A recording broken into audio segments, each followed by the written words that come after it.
बिस्मिल्लाहिर्रहमानिर्रहीम। दोस्तों मैं गुलजान बलोच, आप देख रहे हैं मेरा यूट्यूब चैनल। दोस्तों आज के इस वीडियो में वीएफडी के हवाले से कुछ फॉल्ट्स के हवाले से जो है ना बात करेंगे। उससे पहले आपसे छोटी सी दरख्वास्त होगी, अगर चैनल पर नए हैं तो बराए मेहरबानी हमारे सपोर्ट के लिए चैनल को सब्सक्राइब कर दें, साथ साथ वीडियो को भी लाइक करें और कॉमेंट्स करें। तो दोस्तों बात करते हैं वीएफडी की फॉल्ट्स के हवाले से। यहाँ पर देख रहे हैं कि आपके सामने वीएफडी जो हो रही है तो इसमें मुख्तलिफ फॉल्ट्स आते रहते हैं। नंबर एक फॉल्ट जो है ना OL1, यानी कि अगर OL1 का फॉल्ट आ जाए उसका क्या मतलब है और क्यों आता है वो आप किस तरह हल करेंगे। दोस्तों OL1 का जो फॉल्ट आता है उसका वजह ये है कि आपके मोटर में जो रिक्वायर्ड एम्पियर हैं या किलोवाट हैं वो प्रॉपर नहीं दिए गए, तो उस वजह से आपका इन्वर्टर OL1 दिखाती है, यानी कि मोटर ओवरलोड होती है। अब इसका सोल्यूशन क्या है, तो देखें दोस्तों, यहाँ पर आप VFD की सेटिंग में जाएं, प्रोग्राम बटन इंटर करें, उसके बाद आपने P2 की ग्रुप खोलनी है। P2 ग्रुप खोलने के बाद आपने P201 में जाना है।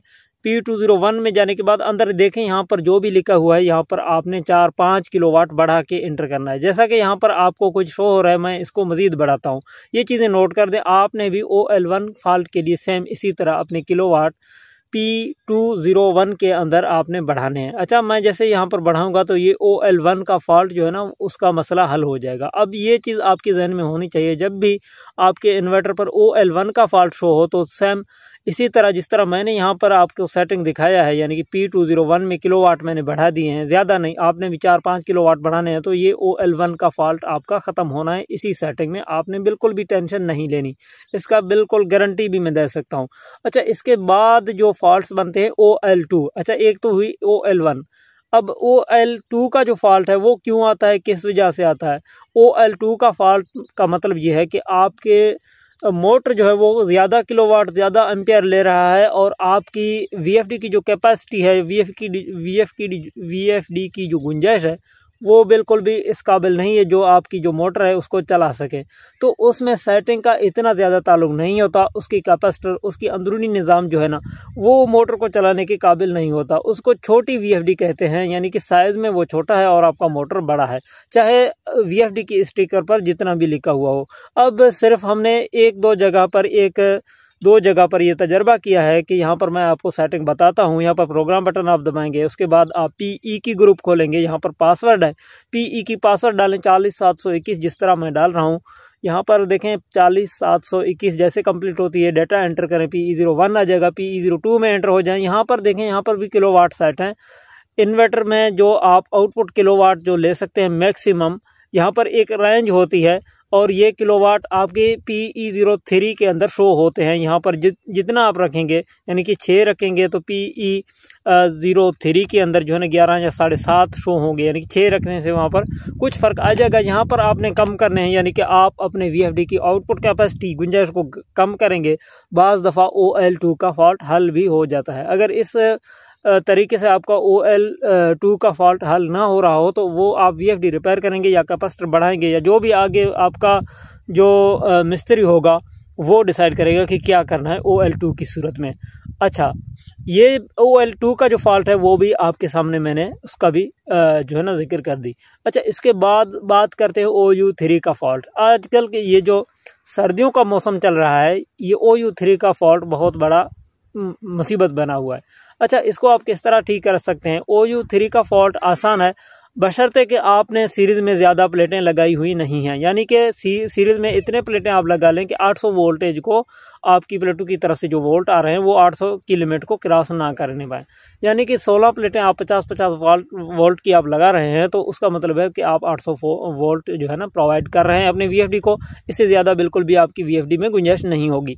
अच्छा, वो फॉल्ट आप किस तरह हल कर सकते हैं। यहाँ पर PE में जाएँ दोबारा, जिस तरह आपने OL2 के लिए PE में आप गए थे, तो इस तरह आपने PE में जाना है, कोड डालना है बीच में, जो भी है आपने जल्दी जल्दी ये चीज़ें जो है ना करनी है, ताकि वीडियो में वक्त शॉर्ट है। यहाँ पर नोट करते जाएं, PE वाली पासवर्ड वगैरह डाल के आपने PE07 में पहुँच जाना है, कुछ इस तरह से जैसा कि आपके सामने शो हो रहा है। PE07 में आप क्या करेंगे, यहाँ पर आपने डेटा एंटर करना है। डेटा एंटर करने के बाद आपके सामने जो भी रीडिंग लिखा हुआ आ जाए, जैसा कि यहाँ पर 800 शो हो रहा है आपको, तो यहाँ पर आपने 100 वोल्ट बढ़ाने हैं, यानी कि 900 करना है। ये इसलिए कि सुबह के वक्त में जो है ना ठंड की वजह से वोल्ट जब बढ़ते हैं तो 800 से ज़्यादा हो जाते हैं, तो वो मैनेज हो जाएं। उसके बाद यहाँ पर आपने 900 करके डेटा एंटर करना है। PE10 की सेटिंग में जाना है, वहाँ पर आप देखेंगे 100 से ज़्यादा है तो 100 करना है। अगर 100 पर भी OU3 का फॉल्ट आ रहा है तो 95 या 90 पर आप सेट करें मैक्सिमम। आप जब PE10 की सेटिंग मज़ीद वोल्टेज को मसनू तरीके यानी कि एक मैनुअल तरीके से आप कम करेंगे तो उसका नुकसान ये होगा कि आपकी VFD की कैपेसिटर फट सकते हैं, यानी कि लोड आ जाएगा। ये कम से कम आप इसको जो है ना 90 पे सेट करें, इसे नीचे ना लेके जाएं PE10 की सेटिंग को, ये चीज़ें याद करें। अच्छा, इसके बाद ये जो सेटिंग मैंने आपको बताई है, PE07 की सेटिंग आपने बढ़ाना है, 900 करना है, और PE10 की सेटिंग 100 नहीं है तो 100 करना है, अगर पहले ही 100 है तो 90 करना है ज़्यादा से ज़्यादा। तो ये OU3 का फॉल्ट भी ख़त्म हो जाएगा, बशर्ते कि आपने प्लेटें ज़्यादा सीरीज़ में नहीं लगाई हों। अगर प्लेटें आप 17 या 18 या 19 या 20 लगाते हैं सीरीज़ में तो आपकी VFD जलने का भी खतरा होगा, ये चीज़ भी जहन में रखें। अच्छा, ये चीज़ हो गई OU3 के हवाले से। अच्छा, इसके बाद बात करते हैं जो सबसे ज़्यादा परेशान कौन फॉल्ट है, वो UU का है, डबल U यानी कि अंडर वोल्टेज का। ये UV है असल में, तो ये UU के नाम से मशहूर है तो UU ही कह लें। तो ये फॉल्ट किस वजह से आता है? ये अंडर वोल्टेज हो जाता है, आपकी VFD की सेटिंग की वजह से आता है। इसमें परेशान होने की बिल्कुल भी ज़रूरत नहीं है। यहाँ पर प्रोग्राम बटन दबाएं, आपने PB की ग्रुप का चूज़ करना है। यहाँ पर देखें PB। अच्छा, PB पर आपने डेटा एंटर करना है। डेटा एंटर करने के बाद आपने PB04 की सेटिंग जो है ना देखना है कि आपके वोल्टेज के मुताबिक है या नहीं है। वोल्टेज के मुताबिक आप किस तरह इसको रख सकते हैं वो एक अलग टॉपिक है, उसके लिए मैंने एक तफसीली वीडियो रिकॉर्ड कर दिया है। वो वीडियो का लिंक आपको डिस्क्रिप्शन में मिल जाएगा, जो कि वोल्टेज के मुताबिक PB04 की सेटिंग का जो है ना तरीका बताया गया है। अच्छा, ये आपने अपने वोल्टेज के मुताबिक सेट करना है, चाहे वो वाला वीडियो देखकर या आपको पहले से पता है, आइडिया है, या आप 10-10, 5-5% जो है ना इसको ऊपर नीचे बाद में कर सकते हैं। सबसे पहले आपने जो है ना PB04 के बजाय आपने PB05 की सेटिंग अब नोट करें। UU का जब भी फॉल्ट आ जाए ना, सबसे पहले जो आपने सेटिंग करनी है आपने PB05 की करनी है, क्योंकि आप बाद में जो है ना उसको एडजस्ट करेंगे PB04 को। अब चूँकि पहले PB04 है तो इस वजह से हमने भी पहले उसका जिक्र कर दिया, लेकिन वो नामुकम्मल कहलाएगा फिर वो सेटिंग, क्योंकि PB05 की सेटिंग आपने देखना है। अगर उसमें 00 सेट है तो बड़ा मुसीबत आपकी OU3 का यही है कि सॉरी UU की फॉल्ट का यही है, क्योंकि यहाँ पर 00 डिक्रीजेशन लिमिट जो है ना वो बिल्कुल फ्रीक्वेंसी का 0 है, यानी कि 0 फ्रीक्वेंसी भी डिक्रीज हो जाते हैं एक पॉइंट से तो वो आपके इन्वर्टर को ट्रिप कर देता है। यहाँ पर आपने क्या करना है, यहाँ पर आपने सिंपली यहाँ पर 50-60 सेट करके इस तरह से जो कि मैं आपको बता रहा हूँ सेट करके डेटा एंटर करना है। उसके बाद आपने चलाना है। अगर फिर भी UU का फॉल्ट आ जाए तो उसके बाद आप PB04 की सेटिंग वोल्टेज के मुताबिक कर सकते हैं, जो कि मैंने आपको बताया कि अगर आपको मालूम नहीं है कि किस तरह वोल्टेज के मुताबिक कितने वोल्टेज पर ये कितना सेट करना है, वो आपको डिस्क्रिप्शन में लिंक भी मिल जाएगा। अच्छा, इसके बाद जो सबसे ज़्यादा परेशान कौन जो फॉल्ट है वो POFF का है, यानी पावर ऑफ का। ये फॉल्ट आप किस तरह से ठीक कर सकते हैं उसकी भी बात करते हैं। ये जो मेन फॉल्ट्स हैं आज की वीडियो में वही बताएंगे, और यहाँ पर POFF का फॉल्ट आप किस तरह ठीक कर सकते हैं। इसमें दो तरीके होते हैं, एक तो वोल्टेज कमी की वजह से आता है, दूसरी सेटिंग की वजह से आता है। अब जब वोल्टेज कमी की वजह से आते हैं वो सबसे पहले बात करते हैं। अगर आपके पास प्लेटें कम लगी हुई हैं 7 या 6 या 5 या 7-8, उसमें वोल्टेज कम पड़ सकते हैं। आप 3 फेज 380 वोल्ट आउटपुट में ले रहे हैं तो पावर ऑफ का मसला आ सकता है। उसमें आप क्या करेंगे, सबसे पहले प्रोग्राम बटन PE में जाए, दोबारा से वही पासवर्ड वाली जो है ना ये चीज़ आपने ज़रूर करनी है, क्योंकि PE की एक मास्टर सेटिंग है, इसमें एक्सेस नहीं है यूज़र्स की, तो यहाँ पर पासवर्ड आपने डालनी है 40-721। यहाँ से आगे बढ़ें।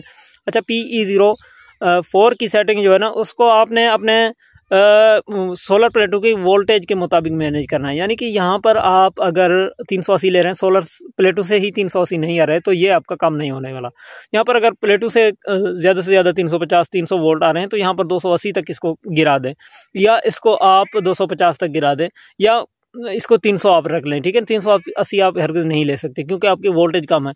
अब जब पावर ऑफ का इशू आ रहा है तो यहाँ पर आपने वोल्टेज कम करने हैं, 300 लेने हैं, या जो भी आप जो है ना सेट करें, यानी कि आप देखें कि अगर 380 वोल्ट आ रहे हैं तो कम से कम आप इसको 350 तक तो ले जाएं, यानी कि इनपुट वोल्टेज से इसको कम रखना है आपने, 10-20 वोल्ट ज़रूरी। अच्छा, उसके बाद जो आप सेटिंग करेंगे वो PE8 की सेटिंग जाके देखेंगे, वहाँ पर 350 सेट होगा, उसको भी आप कम करके 150 के ऊपर ले आएँ, या पावर ऑफ का मसला तो यहाँ से ख़त्म हो जाएगा जब आप इसको 150 पे करेंगे। उसके बाद फ़ौरन आपने दोबारा PE में जाना है, PE में जाने के बाद PE10 में जाना है, वहाँ पर 120 पे इसको आपने रखना है, 20% बूस्ट पर आपने चलाना है, ताकि आपकी वोल्टेज का जो कमी है वो पूरी हो जाए और रिक्वायरमेंट आपकी वोल्टेज का पूरी हो जाए और सेटिंग में आ जाए। अच्छा, अब ये तो हुई कम वोल्टेज के मुताबिक जल्दी जल्दी मैंने चीज़ें आपको समझाई हैं कि PE4 की सेटिंग कुछ कम करें और PE8 की सेटिंग कम करेंगे तो वोल्टेज की वजह से अगर पावर ऑफ का मसला आ रहा है तो वो ख़त्म हो जाएगा। इसके बाद अगर सेटिंग की वजह से आता है वो ये होगा कि फिर आप ये चीज़ देख लें कि आपकी वोल्टेज पूरे हैं, यानी कि आपकी सीरीज़ में 10 से ज़्यादा प्लेटें लगी हुई हैं, 12 प्लेटें हैं, 9 प्लेटें हैं, या आपकी 16 प्लेटों का सीरीज़ है, तो उसमें वोल्टेज का इशू नहीं होता। आप चेक भी कर रहे हैं कि आपकी 350 से अगर वोल्ट ज़्यादा आ रहे हैं तो आपका फिर जो है ना पावर ऑफ का मसला आपकी फिर यानी कि वोल्टेज की वजह से नहीं आ सकता। अच्छा, इसके बाद सेटिंग की वजह से किस तरह आ सकता है, प्रोग्राम बटन दबाएं, यहाँ पर PB में जाएं, प्रोटेक्शन वाली ग्रुप है चूँकि PB, तो यहाँ पर एक मसला है, यानी कि एक सेटिंग है, पैरामीटर है वो PB00 की, वो इनपुट फेस फेलियर की वजह से इंपॉर्टेंट है। यानी कि अगर इसको 1 आप रखते हैं तो इनपुट फेस फेलियर का जो फंक्शन है वो ऑन है और वो वर्क करता है, तो उसकी वजह से आपका पावर ऑफ शो होता है। दरअसल ये तब आता है जब आप DC वोल्टेज जो है ना प्लस माइनस पर दे देते हैं, तो तब आता है पावर ऑफ का मसला। तो इसको आपने 0 रखना है, तो 0 करने के बाद आपका ये पावर ऑफ का मसला ख़त्म हो जाएगा। 0 रख के आपने डेटा एंटर करना है। आज के वीडियो में मैं समझता हूँ इतना ही काफ़ी है, जो कि इंपॉर्टेंट फॉल्ट्स के हवाले से मैंने जो है ना डिस्कशन की है और आपकी समझ में भी आनी चाहिए। अगर वीडियो अच्छी लगे लाइक कमेंट शेयर ज़रूर करें। अगर चीज़ें आपकी समझ में आ रही हों, आप हमारे वीडियोज़ से और हमारी सेटिंग जो समझाने का अंदाज़ है उससे मुतमईन है, तो कमेंट में ओके या यस या कोई प्यारा सा कमेंट ज़रूर कर दें हमारी अप्रिशिएट के लिए। अच्छा दोस्तों, इजाज़त दें, अल्लाह हाफ़िज़।